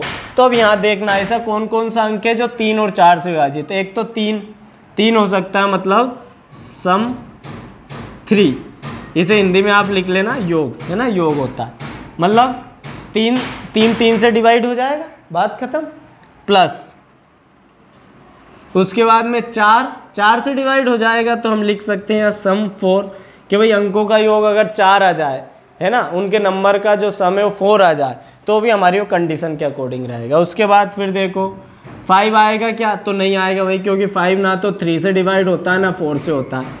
6 आ सकता है क्योंकि 6 3 से डिवाइड हो जाए, तो सम 6 वाली कंडीशन भी हम यहाँ पर लेंगे, ठीक है। फिर उसके बाद में 7 आ सकता है क्या, नहीं आ सकता है, क्योंकि 7 ना तो 3 से डिवाइड होगा ना 4 से पूरी तरह डिवाइड होगा। 8 हो सकता है 4 से, तो यहाँ पर हम ले लेंगे सम 8 कि भाई अंकों का योग 8 आएगा तो भी हमारे कंडीशन के अकॉर्डिंग ही है, ठीक है। उसके बाद में 9 आ सकता है, 9 3 से डिवाइड होता है, तो हम यहाँ ले लेंगे सम ऑफ 9, सम 9 है ना। उसके बाद में 10 नहीं आएगा, क्योंकि 10 ना तो 3 से पूरी तरह डिवाइड होगा ना 4 से पूरी तरह होगा। 11 भी नहीं आएगा। 12 आ जाएगा, क्योंकि 4 या 12 4 से डिवाइड हो जाता है, तो सम 12। अब यहाँ देखना, यहाँ भी तो हमने मोटा मोटा लिखा है, अब इन सारी चीज़ों को हमें इनमें से छांटना पड़ेगा ना कुल इवेंट में से, तो यहाँ में कन्फर्म हो जाएगा। देखना अब हम लिखेंगे सम 3, तो भाई अंकों का योग 3 आने की कितनी घटना हो सकती है, तो देखो इस नंबर लाइन से हमें पता भाई मैक्सिमम कितनी घटनाएं हो सकती, 2 हो सकती। 2 कौन कौन सी, तो इतना तो हम सोच ही सकते हैं कि पहले डाइस पर 1 आ जाए, दूसरे पर 2 आ जाए, या फिर पहले पर 2 आ जाए और दूसरे पर 1 आ जाए। अब हमें यहाँ पूरा ज़्यादा दिमाग नहीं लगाना पड़ेगा कि 36 ही कंडीशन में देख रहा, नहीं कन्फर्म है भैया 2 होगी और 2 हमने यहाँ लिख दी, है ना। बात आई समझ में, बढ़िया चीज़ है। भले अपने को ज़्यादा टाइम लग जाए पर मैं आपको समझा के ही मानूंगा, ठीक है। तो आप ये मत सोचना सर बहुत ज़्यादा लंबा खींच रहा हूँ आप, ठीक। यहाँ देखो अब बात करेंगे सम 4, तो सम 4 मतलब दोनों डाइस जब हम फेंके तो उन पर अंकों का योग या उनके पर जो नंबर्स का जो सम है वो कितना आना चाहिए, 4। तो 4 समय इसकी कितनी घटनाएं संभव है, कितने इवेंट है, 3 इवेंट है। कौन कौन से हो सकते हैं, देखो इससे हमें कंफर्म हो रहा है 3, मतलब मुझे 3 के बारे में सोचना, बाकी भाड़ में जाए सब। क्या क्या हो सकता है, तो पहले पर 1 आ जाए, दूसरे पर 3 आ जाए, एक इसका उल्टा हो जाए, पहले पर 3 आ जाए, दूसरे पर 1 आ जाए। 2 घटनाएं हो गई। एक और हो सकती है, पहले पर भी 2 आ जाए, दूसरे पर भी 2 आ जाए। ये 3 घटना, इन 3 घटनाओं के अलावा और कोई सा संभव ही नहीं है आगे, ठीक है ना। उसके बाद में हम यहाँ क्या करेंगे, तो हम यहाँ पर देखेंगे सम 6 आने की घटना है, ठीक है। सम कितना, 6, तो सम 6 आने की कितनी घटनाएं पॉसिबल है, 5 घटनाएं पॉसिबल। यहाँ से कंफर्म है कि भाई कितने इवेंट पॉसिबल है, केवल 5 इवेंट पॉसिबल है। 5 इवेंट कौन कौन से हो सकते हैं, तो लिखते जाओ लाइन से। पहला इवेंट पहले पर 1 आ जाए, दूसरे पर 5 आ जाए, इसका उल्टा है ना, या फिर इसे बढ़ाते जाओ, अभी उल्टा मत लिखो। इस पर 2 आ जाए, पहले पर 2, दूसरे पर 4 आ जाए, है ना, इधर बढ़ाते जा रहे हैं, इधर घटाते जा रहा है। इस पर भी 3 आ जाए, पहले पर, दूसरे पर भी 3 आ जाए, पहले पर 4 आ जाए, दूसरे पर 2 आ जाए, ठीक है। फिर उसके बाद में पहले पर 5 आ जाए और दूसरे पर 1 आ जाए। तो देखो 1 2 3 4 5 हो गई 5 घटना। उसी तरह सम 8 आने की, सम 8 आने की भी कितनी घटनाएं हैं, 5 घटनाएं। कौन कौन सी हो सकती हैं, तो सम 8 आने की सबसे छोटी घटना हो सकती है भाई कि पहले पर 3 आ जाए, दूसरे पर 5 आ जाए, ठीक है, यही पॉसिबल है। उसके बाद में इस पर भी 4 आ जाए, पहले पर, दूसरे पर भी 4 आ जाए, ठीक है। पहले पर 5 आ जाए, दूसरे पर 3 आ जाए, ठीक। और कौन कौन से संभव है, 1 2 3 सम 8 आने की, और कौन कौन से संभव है। उसके बाद में 6 2 है ना, पहले पर 2 आ जाए, दूसरे पर 6 आ जाए, यहाँ मैं लिखना भूल गया, शुरुआत में लिखना थी। उसके बाद में पहले पर 6 आ जाए, दूसरे पर 2 आ जाए, हो गई 5 घटनाएं, 1 2 3 4 5, ठीक है। फिर सम 9 आने की कितनी घटनाएं पॉसिबल है, 4। कौन कौन सी हो सकती है भाई कि पहले पर तो 3 आ जाए, दूसरे पर 6 आ जाए, ठीक है। फिर इस पर आ जाए 4 और दूसरे पर आ जाए 5, पहले पर आ जाए फिर क्या 5 और दूसरे पर आ जाए 4, पहले पर आ जाए 6 और दूसरे पर आ जाए 3। तो 1 2 3 4 घटनाएं हो गई। सम 12, तो सम 12 आने की केवल एक ही घटना है, कैसी, पहले पर भी 6 आए, दूसरे पर भी 6 आए, तो ही 12 आएगा। निकाल लिया हमने नंबर ऑफ जो हमें जिसकी प्रोबेबिलिटी निकालनी थी। तो देखो कितनी घटनाएं हो गई, ये 1 2 3 4 5 6 7 8 9 10 11 12 13 14 15 16 17 18 19 20, मतलब यहाँ पर NE हमारे पास आ गया है कितना, 20 है ना। 1 2 3 4 5 6 7 8 9 10 11 12 13 14 15 16 17 18 19 20, ये हमारे पास 20 आ गई। ठीक है, अब हमें क्या करना है, जो हमारा जो इवेंट एफ है और जो इवेंट ई है इनका इंटरसेक्शन निकालना है। तो नाउ मतलब जो इनमें कॉमन है, तो ई इंटरसेक्शन एफ क्या होगा। तो देखो कौन कौन सी घटना दोनों में से कॉमन है। तो देखो जो एफ वाली अपनी घटना है इनमें क्या आ रहा है कि पहले नंबर जो हमारा पहला डाइस है उस पर ओड नंबर आना चाहिए। तो इनमें से हम केवल वो वाली घटना उठा लेंगे जहाँ पर पहले डाइस पर विषम अंक आ रहा हो। तो एक तो ये वाली घटना हो जाएगी क्या 1 2, ये नहीं होगी, फिर ये हो जाएगी 1 3, फिर 3 1 भी हम ले सकते हैं यहाँ से, 2 2 नहीं लेंगे, 1 5 ले लेंगे। केवल वो वाली संख्या लेनी है जहाँ पर पहला अंक विषम हो, फर्स्ट डिजिट इज ओड। ठीक है, ये 3 3 भी ले सकते हैं यहाँ से। ठीक है, 4 2 नहीं लेंगे, 5 1 ले लेंगे, उसके बाद में 3 5 ले लेंगे यहाँ से, 4 4 नहीं लेंगे, 5 3 ले लेंगे, 2 6 भी लेंगे, 6 2 भी लेंगे, 3 6 ले लेंगे, 4 5 नहीं लेंगे, 5 4 ले लेंगे, 6 3 विन लेंगे, 6 6 विन लेंगे। मतलब ये हमारे पास इंटरसेक्शन आ गया। कितनी पॉसिबल घटना इंटरसेक्शन में, 1 2 3 4 5 6 7 8 9 10, मतलब एन ई इंटरसेक्शन एफ हमारे पास कितना आ चुका है बच्चों, 10। अब हम यहाँ पर प्रोबेबिलिटी निकाल सकते हैं इवेंट ई की। देखो यही बता देता हूँ। तो अब क्या निकालना है हमें, पी ई अपॉन एफ निकालना है। हमेशा याद रखना जो जिसकी प्रोबेबिलिटी हमें फाइंड आउट करनी है उसे इवेंट ई मानना है, घटना ई, और जो हमें गिवन है उसे एफ मानेंगे। तो आपको सारे सवाल यहाँ पर अच्छे से समझ में आएंगे। ठीक है ना। फॉर्मूला क्या हो जाएगा, तो हो जाएगा P E intersection F upon P F. तो यहाँ देखो पी इंटरसेक्शन एफ, तो पी इंटरसेक्शन एफ की प्रोबेबिलिटी अगर निकाले तो यहाँ पर नेट इवेंट कितने हैं, ई इंटरसेक्शन एफ के 10, तो आ जाएगा 10। और कुल इवेंट कितने हमारे पास, एन एस 36 है, तो 10/36 हो जाएगा। इसके बटे में पी एफ निकालेंगे। तो यहाँ देखो पी एफ मतलब एन एफ है ना, एन एफ में कुल कितने इवेंट है 18, और कुल इवेंट कितने 36, तो पी एफ की प्रोबेबिलिटी आ गई 36 से 36 कैंसिल, 10 से 2 बार 2 से काटेंगे तो 5 और ये 9, तो इसके जो प्रोबेबिलिटी आ जाएगी 5/9 आ जाएगी। ये आपका आंसर आ चुका।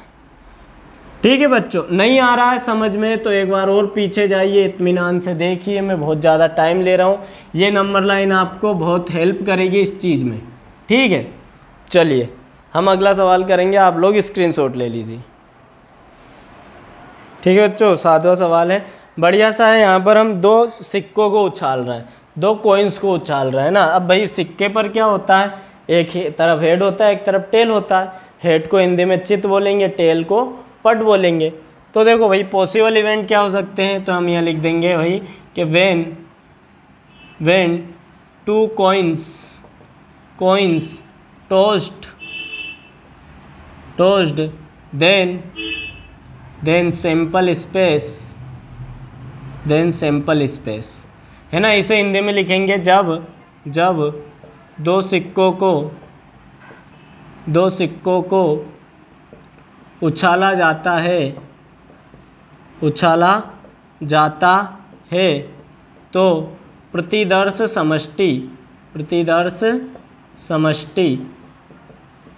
प्रतिदर्श समष्टि क्या हो जाएगी, एज बराबर भाई क्या क्या पॉसिबल है, भाई पहले पर हेड आए दूसरे पर भी हेड आ जाए, पहले पर हेड आ जाए दूसरे पर टेल आ जाए।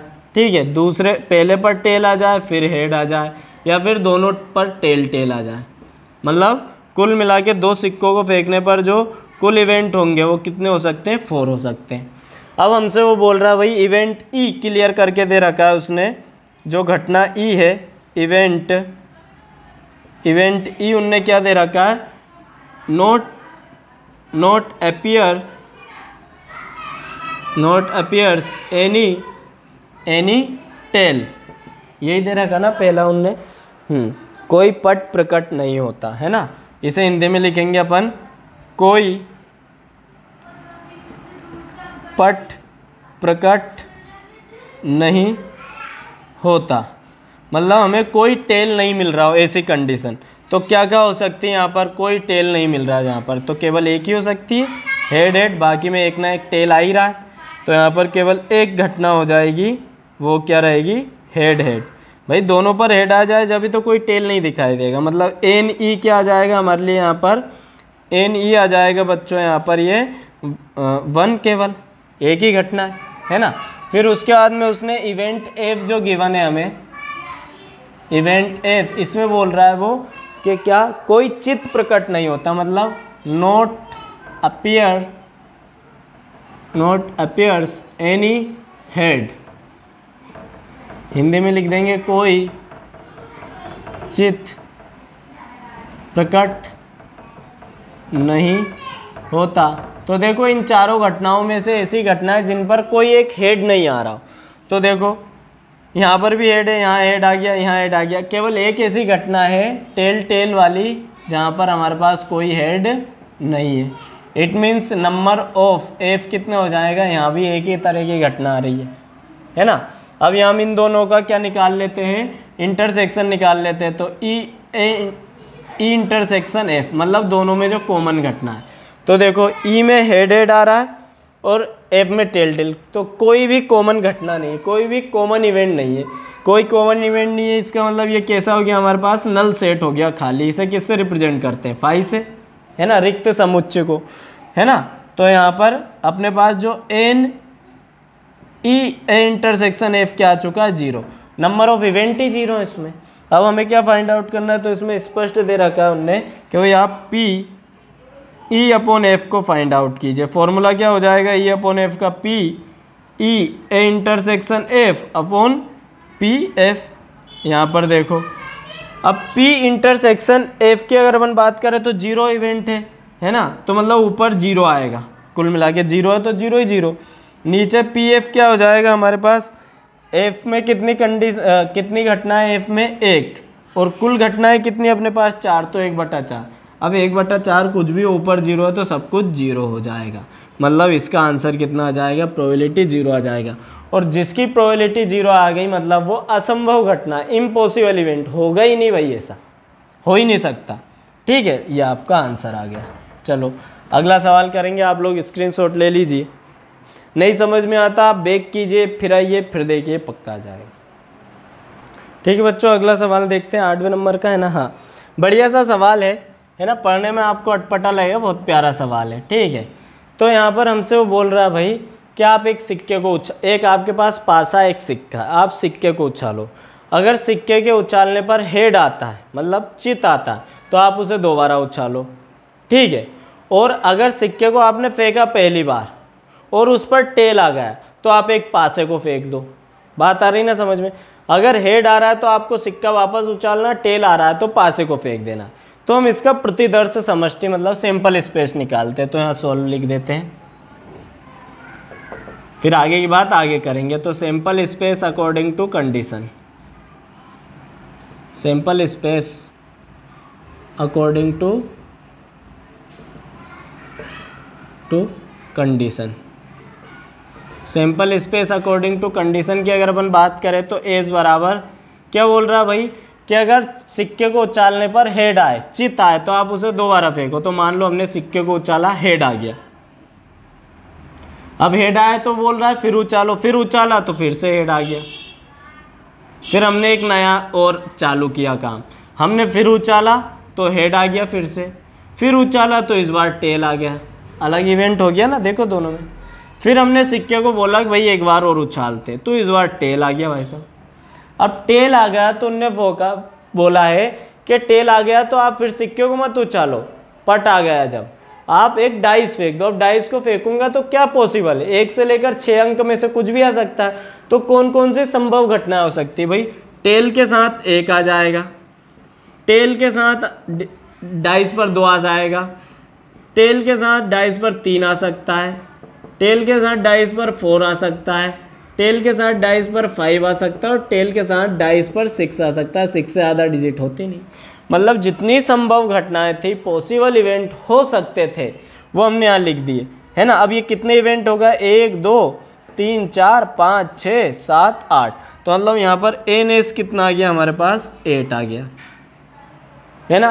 अब हमें वो क्या दिया हुआ है उसने, कम से कम एक पट प्रकट होना है। यहाँ पर जो इवेंट हमें गिवन है, गिवन इवेंट जिसे हम F मानेंगे, है ना, जो हमें प्रतिबंध दिया हुआ है, मतलब दी हुई घटना, दी हुई घटना,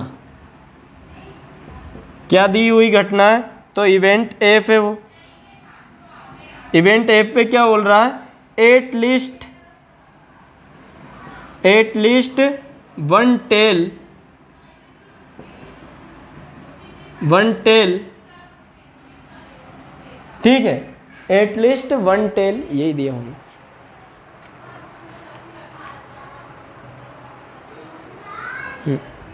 है ना। एट लीस्ट वन टेल मतलब हिंदी में इसे लिखेंगे कम से कम एक चित, जितनी एक पट, टेल को हिंदी में पट बोलेंगे, पट हो, तो कम से कम एक पट होने की कितनी घटनाएं हमारे पास यहाँ पर, वो सारी इसमें हम लिख देंगे। तो देखो एक टेल तो यहाँ आ रहा है, ज़्यादा से ज़्यादा दोनों टेल भी, पर एक टेल यहाँ आ रहा है ना, मतलब एक हो सकती है टेल वाली घटना। और फिर ये 6 ही घटना में एक एक टेल है, मतलब ये सारी घटना हम लिख देंगे। T1 भी इसी में आ जाएगा, T2 भी आ जाएगा, T3 भी आ जाएगा, T4 भी आ जाएगा, T5 भी आ जाएगा, T6 भी आ जाएगा। सवाल देख के डरना नहीं बच्चों, बस करते जाना, जैसे जैसे आप करते जाओगे सवाल में कुछ नहीं बचेगा। अब पढ़ने में कितना कठिन लग रहा था, करने में कुछ भी नहीं है, उसने जैसा बोला वैसा हम करते जा रहा है। तो जो नंबर ऑफ गिवन इवेंट है, जो नंबर ऑफ F कितने हो जाएंगे, 1 2 3 4 5 6 7, तो 7 इवेंट हो जाएंगे, तो NF की वैल्यू 7 हो गई। अब हमें जो इवेंट फाइंड आउट करना है जिसकी प्रोबेबिलिटी, तो यहाँ पर हमें लेट कर लेते हैं उस इवेंट को हम इवेंट घटना E। आप हिंदी वाले भी इवेंट ही लिखो, कोई दिक्कत नहीं। इसमें हमसे वो बोल रहा है भाई घटना होना, तो पासे पर 4 से बड़ी संख्या प्रकट होना, है ना। अब इसमें जो इवेंट दिया हुआ उन्होंने बोल रखा है भाई कि जो डाइस पर क्या अपीयर हो, 4 से ज़्यादा हो, तो appear number on dice greater then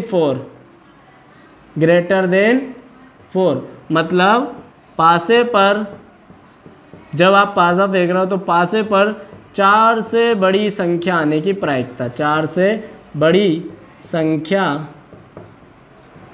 आना। तो भाई डाइस पर 4 से बड़ी संख्या कहाँ कहाँ पर दिख रही है, तो इसमें देखो, यहाँ इन दोनों घटनाओं में तो डाइस फेंक रहा है, इसलिए ये इसमें काउंट नहीं होगी इवेंट ई में। यहाँ पर हम देखें तो 1 4 से छोटा है, 2 4 से छोटा है, 3 4 से छोटा है, 4 तो खुद ही 4 है, 4 को काउंट मत करना, इन्हें स्पष्ट बोला 4 से बड़ी होना चाहिए। तो केवल 2 घटना है, एक तो 5 आ सकता है, एक 6, मतलब T5 और T4। तो यहाँ पर हमारे पास ये क्या हो जाएगी, T5 एंड T6 सॉरी। केवल 2 इवेंट ऐसे जहाँ पर हमारे पास पासे पर 4 से बड़ी संख्या आ रही है, तो मतलब यहाँ पर NE क्या हो जाएगा हमारे पास बच्चों, ये हो जाएगा 4, ठीक है। अब हम यहाँ पर निकालेंगे क्या, नाउ E अपॉन F ही निकालना है हमें, E वाली घटना की प्रायिकता। तो फॉर्मूला क्या हो जाएगा, P, 1 मिनट, अभी हमने इंटरसेक्शन नहीं निकाला ना यहाँ, अब इंटरसेक्शन निकालें, E इंटरसेक्शन F, तो दोनों में जो घटनाएं कॉमन है, तो E और F में देखो तो यह है F और यह है E वाला सैंपल स्पेस, है ना। तो इन दोनों में केवल ये दोनों घटनाएं सेम है, देखो दोनों में, इसमें भी आ रही है इसमें भी आ रही, तो केवल यही वाली घटना इसमें आ जाएंगी क्योंकि दोनों में कॉमन है। कॉमन समझ रहा हो ना भाई, ऐसी इवेंट्स जो F में भी हो रहे हैं और E में भी हो रहा है, वो इंटरसेक्शन सर्वनिष्ठ में आ जाएंगे। तो यहाँ पर NE इंटरसेक्शन F कितना आ गया, 2, यहाँ पर भी। अब हम फाइंड आउट करेंगे नाउ, अब P probability of E when F is given, है ना, जब F घटना दी गई हो तब E घटना की प्रायिकता क्या हो जाएगी, P E इंटरसेक्शन F, अब तो कुछ बचा ही नहीं, फॉर्मूला अच्छा है PF। तो P E इंटरसेक्शन F की प्रायिकता क्या होगी, तो नंबर तो 2 है लेकिन कितने में से, तो कुल घटनाएं कितनी हमारे पास, NS 8, तो हो जाएगी 2/8, फिर बटा PF, तो F में कितनी घटनाएं, 7, है ना, कितनी में से, ये 7 घटनाएं 8 में से, ये तो अपन एक औपचारिकता आप मान सकते हो, वैसे कट ही जाता है वो, 8 से 8 कैंसिल, तो आ जाएगा 2/7 और यही आपका आंसर है। मतलब पासे पर 4 से बड़े अंक आने की प्रायिकता, जबकि क्या, जबकि जो हमारा पासा है, जो हमारा सिक्का है, उस पर कम से कम एक टेल तो आए ही, तो उसका आंसर होगा 2/7। वो आपको नहीं आ रहा तो आंसर तो आ गया ना अपना 2/7। ठीक है, ले लीजिए स्क्रीनशॉट, हम अगला सवाल करेंगे। फिर बोल रहा हूँ समझ में कम आ रहा है पीछे जाइए, फिर से अगर देखिए आ जाएगा पक्के से। ठीक है बच्चों, यहाँ हमसे एक बहुत बड़ी भारी मिस्टेक हो गई है, उसके लिए मुझे माफ़ करना। यहाँ पर जो प्रोबेबिलिटी निकलेगी वो हम डायरेक्ट नहीं निकाल पाएंगे, क्योंकि यहाँ पर दो अलग अलग चीज़ें फेंक रहे हैं। दोनों जो चीज़ें हैं भाई, सिक्का सिक्का है, डाइस डाइस है, दोनों की अलग अलग प्रॉपर्टी। तो यहाँ पर हमें इन सारे इवेंट की अलग अलग प्रोबेबिलिटी निकालनी पड़ेगी। कैसे? जैसे फॉर्मूला तो वही यूज होगा आपका, क्या होगा फॉर्मूला, तो PE/F ही यूज़ होगा, जो आएगा E इंटरसेक्शन F/PF। अब यहाँ पर हम बात कर रहे हैं PE इंटरसेक्शन F वाली घटनाओं की प्रोबेबिलिटी की। तो यहाँ पर ये संख्या ये किसी काम नहीं आने वाली अपने को। यहाँ देखो दो घटनाएं हो रही, दोनों की अलग अलग प्रोबेबिलिटी निकलेगी। यहाँ पर पहली घटना में सिक्के की प्रोबेबिलिटी निकलेगी, टेल आ रहा है भाई। पहली घटना क्या है? पहली घटना के अंदर जो पहला इवेंट हो रहा है वो एक सिक्के का हो रहा है, और किसी भी एक सिक्के पर टेल या फिर हेड आने की प्रोबेबिलिटी 1/2 होती है, इतना तो आप जानते हो, है ना। मतलब किसी सिक्के पर टेल आने की जो प्रोबेबिलिटी होगी वो कितनी होगी? 1/2। सभी की अलग अलग निकलेगी यहाँ पर। ठीक है, फिर ये इनटू होगा, जो साथ में इवेंट लिखे रहेंगे उनका मल्टीप्लाई होगा प्रोबेबिलिटी का। ठीक है, फिर किसी डाइस पर 5 आने की प्रोबेबिलिटी, तो डाइस पर 6 अंक रहते हैं, उनमें से एक आ रहा है, मतलब इसकी प्रोबेबिलिटी क्या हो जाएगी? 5 की 1/6। 5/6 मत कर देना, है ना। 5 नंबर आने की प्रोबेबिलिटी 1/6। अब जब दूसरे इवेंट की प्रोबेबिलिटी लिख लेंगे हम, तो यहाँ लगाएंगे प्लस, ये ध्यान रखना आपको। ठीक है, फिर से दूसरे इवेंट में टेल आ रहा है, तो टेल आने की प्रोबेबिलिटी कितनी हो जाएगी? 1/2। फिर यहाँ पर क्या आ रहा है? 6 आ रहा है, तो किसी भी डिजिट पर कोई सा भी एक अंक, 5, 6, 1, 2, 3, कुछ की भी जो प्रोबेबिलिटी रहती है वो रहती है 1/6। तो हमने किसकी प्रोबेबिलिटी लिख दी? E इंटरसेक्शन F की। अब हमें प्रोबेबिलिटी लिखने किसकी? PF की। तो PF में देखो कितनी सारी घटनाएं, यहाँ पर ये PF नंबर ऑफ F किसी काम नहीं आया, क्योंकि दो अलग अलग चीज़ है। तो पहले वाला जो इवेंट है उसमें हेड आ रहा है, फिर टेल आ रहा है, सबकी प्रोबेबिलिटी लिखेंगे हम यहाँ बटे में, देखना। तो हेड आने की प्रोबेबिलिटी 1/2, फिर इनटू में टेल आने की प्रोबेबिलिटी तो 1/2। भाई हेड आने की प्रोबेबिलिटी भी सिक्के पर 1/2 होती है, टेल की 1/2 होती है। फिर अगला इवेंट देखते हैं, तो पहले सिक्का फेंक रहा है, फिर पासा फेंक रहा है, तो सिक्के प्लस लगाएंगे यहाँ, है ना। तो सिक्के पर क्या टेल आने की प्रोबेबिलिटी 1/2, समझना आराम से ना, कोई दिक्कत नहीं। फिर पासे पर डाइस पर 1 आने की प्रोबेबिलिटी, तो मैंने बताया 1 हो, 2 हो, 3 हो, कोई सा भी नंबर हो, उसकी प्रोबेबिलिटी हमेशा 1/6 रहेगी, तो इनटू में 1/6 हो जाएगा। अब बच्चों यहाँ समझना, इसकी प्रोबेबिलिटी भी कितनी आएगी अपनी? 1/6। सॉरी, यहाँ पर टेल आने की प्रोबेबिलिटी कितनी? 1/2 इंटू 1 आने की प्रोबेबिलिटी 1/6। इस वाले इवेंट में भी यही होगा, इनकी प्रोबेबिलिटी भी क्या निकलेगी? 1/2 इंटू 1/6। देखो टेल आने की 1/2, इसी तरह इसकी भी क्या निकलेगी? 1/2 इंटू 1/6। तो ऐसे कितनी प्रोबेबिलिटी निकालनी हमें? 1, 2, 3, 4, 5, 6। इन 6 की प्रोबेबिलिटी सभी की यही निकलेगी 1/2 इंटू 1/6। तो मैं इसे 1/2 इंटू 1/6 को 6 बार लिखने की बजाय गुणा में 6 तो कर दूँ। बात आ रही समझ में? भाई इसे बार बार लिखने से बचने के लिए हमने गुणा में 6 कर दिया, क्योंकि सभी इवेंट की जो प्रोबेबिलिटी है इन 6 इवेंट की एक जैसी आने वाली है, इसलिए हमने गुणा में 6 कर दिया। बात आई समझ में? चलो ठीक। अब यहाँ पर देखो इसे हम सोल्व करेंगे, हमारा आंसर आ जाएगा।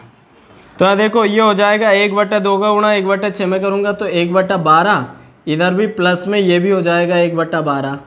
बटे में देखना 6 से ये 6 कैंसिल हो जाएगा, इधर से 1/2 का गुणा होगा तो आ जाएगा 1/4, प्लस इधर से बचेगा 1/2। इसे सॉल्व करेंगे तो 1/12 और 1/12 2/12। ठीक है, बटे में 1/4 और 2/4, तो ये नीचे तो आ जाएगा 4, ऊपर अपन इसका एलसीएम तो आया 4, ऊपर इधर करेंगे तो ऊपर आ जाएगा इधर 1 और इधर आ जाएगा 2, मतलब ये हो जाएगा 2/12। इसे पलटूंगा तो 4 ऊपर, 1 और 2 3 नीचे। ठीक है, तो यहाँ देखना आप 4 एकम 4 4 तिया 12, ऊपर से तो आ जाएगा 2 एकम 2, नीचे से 3 तिया 9। ये आपका आंसर आ रहा है 2/9 इसकी प्रोबेबिलिटी होगी, है ना। तो जो पहले मैंने थोड़ा जल्दी जल्दी में बता दिया था एक्चुअल में, फिर बाद में ध्यान आया वो आंसर चेक किया, अरे ये तो इस अलग तरीके से होगा सोल्व, ठीक है ना। तो ये सवाल इम्पोर्टेंट है, आपको अभी नहीं आया हो तो एक बार फिर से आप देखिए, पीछे जाइए, फिर समझ लीजिए, हम अगला सवाल करते हैं, ठीक है।